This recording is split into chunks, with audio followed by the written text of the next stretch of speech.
भर पावसात उघड्यावर अंत्यसंस्कार, सूर्यमाळेतील स्मशानभूमीची दुरवस्था,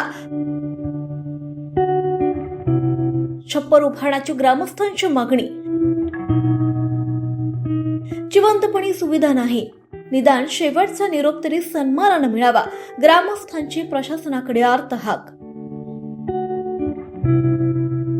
सूर्यमाळ गावात स्मशानभूमीच्या अत्यंत दयनीय अवस्थेमुळे ग्रामस्थांना भर पावसात अंत्यसंस्कार करावे लागत असल्याची धक्कादायक परिस्थिती समोर आली आहे. नुकतंच बारकू शिवराम मोरे यांच्या अंत्यविधीवेळी मुसळधार पावसात उघड्यावर अंत्यसंस्कार करण्याची वेळ नातेवाईकांवर आली. स्मशानभूमीवर कोणतेही छप्पर किंवा पत्र्याची व्यवस्था नसल्यानं पावसापासून बचावासाठी कोणतीही सुविधा नाही. त्यामुळे दुःखाच्या प्रसंगी देखील नागरिकांना मोठ्या गैरसोयीचा सामना करावा लागतोय. सूर्यमाळ गावात एकूण 3 स्मशानभूमी असून तिन्ही ठिकाणांची अवस्था अत्यंत नादुरुस्त असल्याचं ग्रामस्थांचं म्हणणं आहे. पावसाळ्यात अंत्यविधी करणं अधिकच कठीण बनतंय.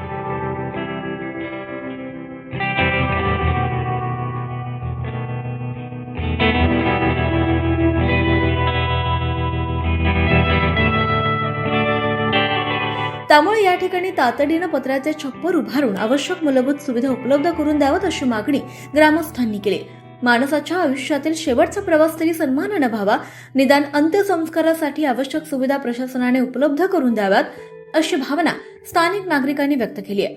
आता तरी स्थानिक ग्रामपंचायत, संबंधित शासकीय अधिकारी आणि लोकप्रतिनिधी या गंभीर समस्येकडे लक्ष देऊन स्मशानभूमींची दुरुस्ती आणि छप्पर उभारणीचं काम तातडीनं हाती घेतील का, असा सवाल ग्रामस्थांकडून उपस्थित केला जातोय.